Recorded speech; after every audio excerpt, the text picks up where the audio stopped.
Hello, everyone. This is Venom, and welcome to my new recording area. Finally got everything put up. I got a little bit more on the way, but I finally got my gaming set up, my recording area, kind of the way I want it. I'm still adding to it, but I'm digging it. I hope you guys like it.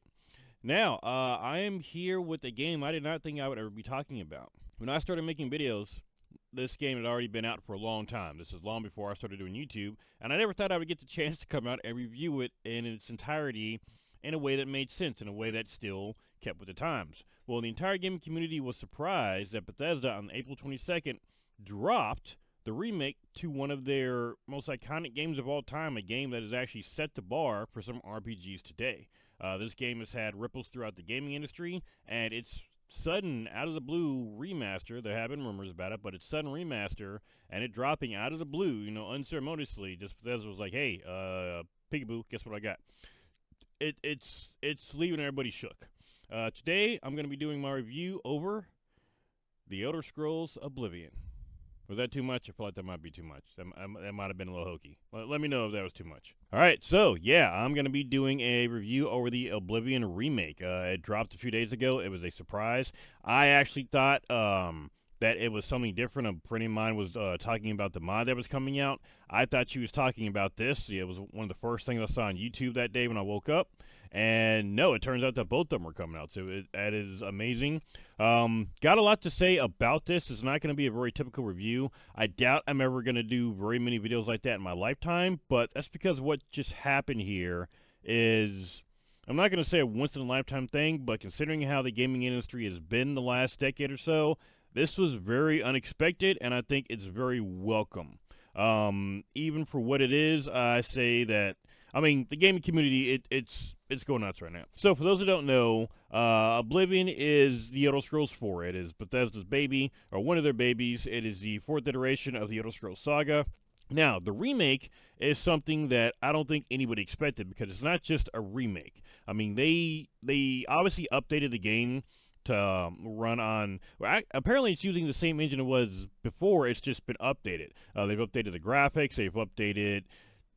They really just the graphics. I got to be honest, because the game itself, like even the way the AI was kind of janky back in the day, it still feels the same. Like it feels like they just literally took the graphics, updated it, and maybe got rid of a couple bugs, but like there's still some bugs in there. There are still some exploits in there. There are still NPCs that bump into each other, and they got their crazy, ugly faces you can make. They still got some of the old voice lines. I think there was a voice line that was left in by accident. It was when they did another take. That was a mistaken line. They kept it in there, and apparently they actually made it look like that character was looking at a script and playing along. Now, stuff like that. It feels like the original Elder Scrolls Oblivion experience. Now, first, for anyone who's never played the original Elder Scrolls Oblivion, if you're curious to what it's like. It is a 3D action RPG. It's got magic, it's got combat, it's got stealth, it's got a ton of quests, ton of missions. If you played Skyrim, this is basically Skyrim before there was Skyrim. This is a game that came before that. It helped kind of revolutionize and pave the way for what Skyrim was, and hopefully what Elder Scrolls 6 will be, which I'll talk about that a little bit too. You play the hero Kavach, basically a prisoner. Just you always start off as a prisoner in Elder Scrolls games. You just seem like you're randomly chosen. Saving some people. Long story short, you go on in a fantasy adventure. It is Western RPG style. It is very fun. It's got pretty in-depth magic system. Now, the system was criticized, especially by me, because it was not nearly as in-depth as the previous game, as Morrowind was. Morrowind had much, much freer enchanting and spellcrafting. That being said, it was pretty broken. I give you that one. But Oblivion was still pretty fun. Now, the story of Oblivion is pretty good. It is very, very lore heavy. If you play all the Elder Scrolls games or you go into the lore, there's going to be a lot of lore around. There's tons of lore in the game, too. There's tons of books. You can actually go through and read a lot of books. You'll recognize some of them game to game. There's just really good gameplay loop, good story. It's a very good game for the time. But this was still in the height of the Bethesda releases games that are buggy and has to fix them later on. So keep that one in mind. There were still a lot of bugs at the time. People were a bit more forgiving with Bethesda for that one. Now, this game was revolutionary for the times, so that's another reason that people were a bit more forgiving for some of the jank and the bugs. But this was about the last time that people were really forgiving about it. People kind of got tired of it when Skyrim came out, and then we had Fallout 76 and Fallout 4, and it went downhill from there. Now, Oblivion wasn't the game that started it all, but it was definitely the one that brought it to a wider audience. Unfortunately, some of the RPG elements will be lost as we continued on. They got rid of spellcrafting in the next game. In Skyrim, they dumbed down the RPG elements. So this was also the beginning of a few other things as well. It was the beginning of the dumbing down of the RPG portion of it, which a lot of longtime fans were upset with. It was also the launch of predatory monetization, the first example that is often listed for the modern day predatory monetization. It started off with the Horse Armor DLC. It became a meme. Bethesda put out a DLC for Horse Armor. It did nothing. It was just literally cosmetic and marked as the start of the cosmetic and the predatory monetization craze. Now, that being said, there's still plenty good with Oblivion as well. It had several DLCs besides the Horse Armor one, some smaller ones, some player homes. Now, it had a very beginner-friendly DLC, Knights of the Nine. It kind of helped you get set up with some armor and some pretty good equipment, some spells. You can kind of run around and get the lay of the land, kind of learn. It's not really quite a tutorial, but it is a good opening mission before you really get into the main quest. If you don't want to do that right away, there are several guilds you can join. You got the Fighters Guild, you got the Dark Brotherhood, you got the Mages Guild, the Thieves Guild. So these are all typically found throughout all the Elder Scrolls games. They're all back again. They all have their own storylines. They all have their own armor and weapons and fun stuff and lore along the way. Very, very good game. And then, of course, one of the best DLCs that Bethesda has ever made, the Shivering Isles, is also in Oblivion. Now, keep in mind, too, the base game has got all the DLC in it. There are 2 versions of the game on Steam right now. You do not need to get the deluxe version of the game. The $50 version does have all the DLC in it included. You don't got to worry about getting the deluxe edition. You get the, Frostspire, that house you get there. You get the Assassin house. You got all the DLCs, everything. And Shivering Isles is hands down probably one of, I would say, definitely top 2 DLCs that Bethesda ever made. I'm trying to think of what else could compare to it. Probably Old World Blues for me.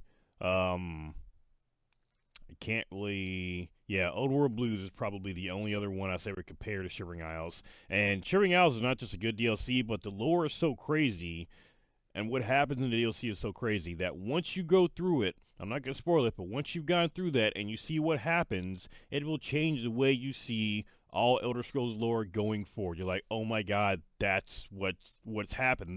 This thing is happening. So I'm not going to spoil it. Go through and play it if you never have.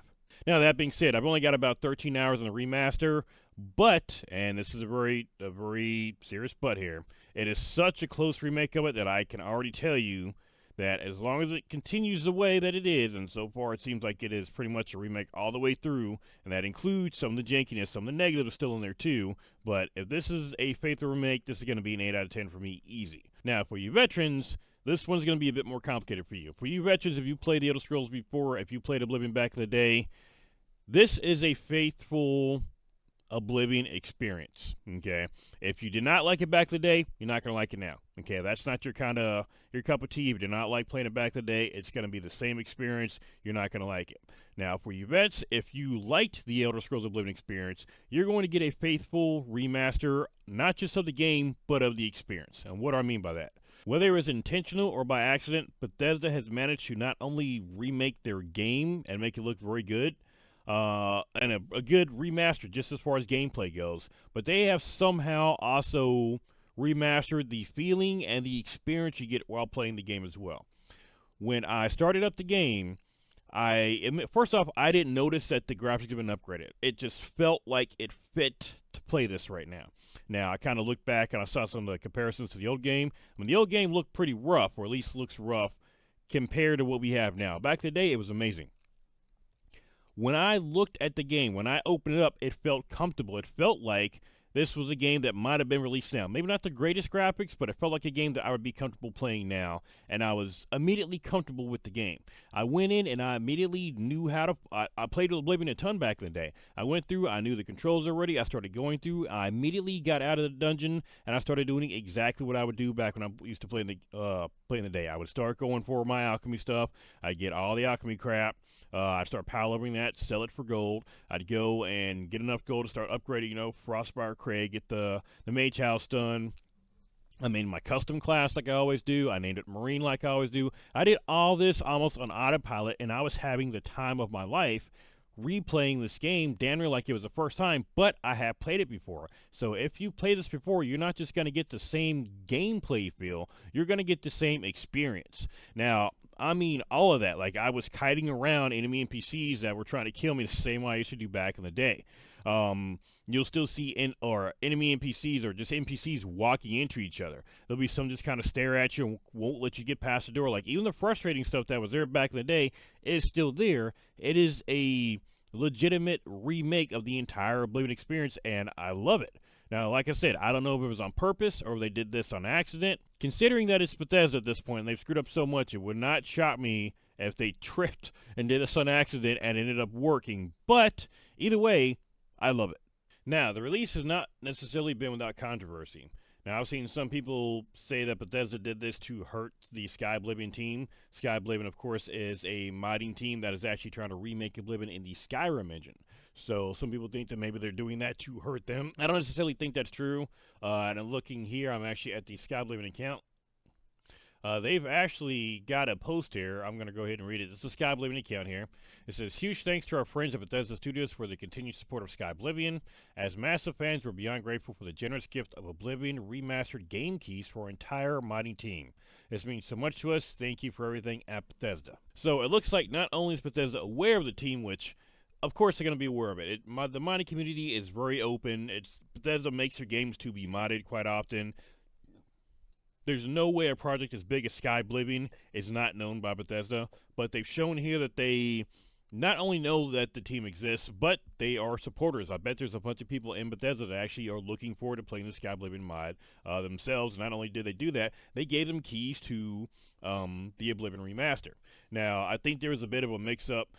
The way I found out about this is I had a coworker who told me that the Sky Oblivion mod was out and that she was downloading it on Xbox Game Pass right then. Now, when I looked it up, I saw the remaster, and I assumed that's what she meant, but then there seemed to be some mixed news I was seeing that some people thought that both had released at the same time.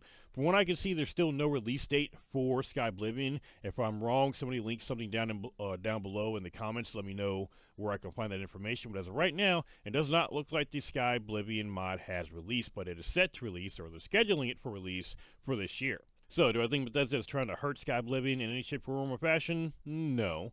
Do I think that the Sky Oblivion is going to be hurt by the Oblivion remake? Well, yeah, possibly. I think I'd be dumb to say it's not going to hurt it. I mean, very probably it's going to, but people like me, I'm still going to go ahead and check it out anyway. Now, there are plenty of people that are not into the modding scene that they want to be able to be getting Sky Oblivion anyway, so this is a good way for them to go back and play Oblivion.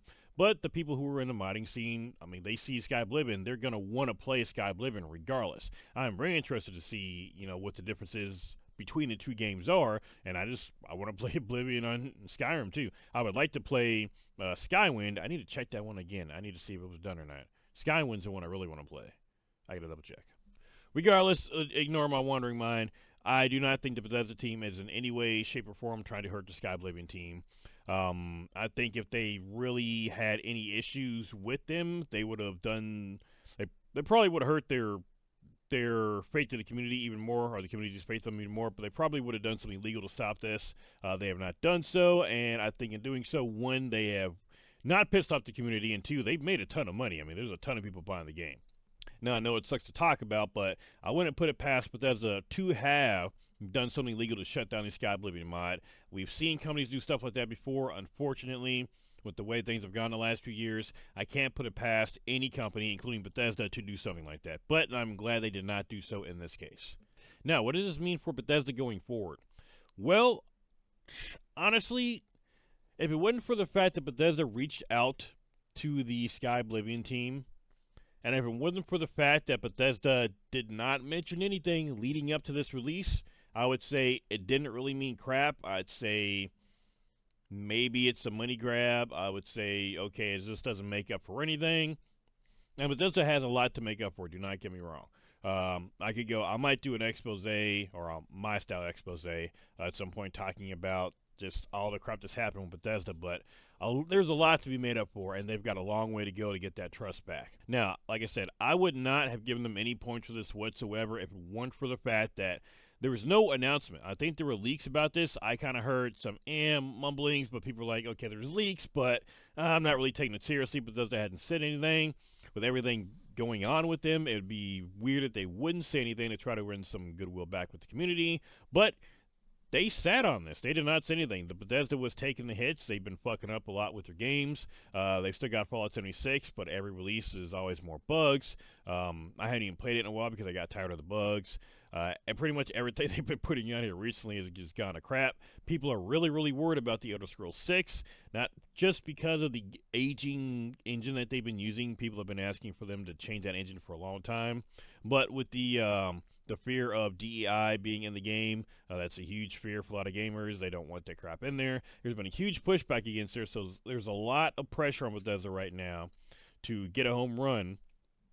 They sat on this when they could have announced something and gotten some of that pressure on them. Instead, they took it the entire time, and then they said, hey, by the way, here's something for you guys. Not only did they not announce it, they just made it a surprise, which obviously made it explode. That's some good publicity right there. It's all over the news right now.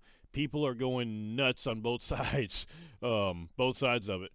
But yeah, they released it out of nowhere, and on top of that, they reached out to the team, because everybody in the modding community knows about Sky Oblivion. They reached out to the team. They were like, we're huge fans. Enjoy this game as well, and we're looking forward to your guys' release as well.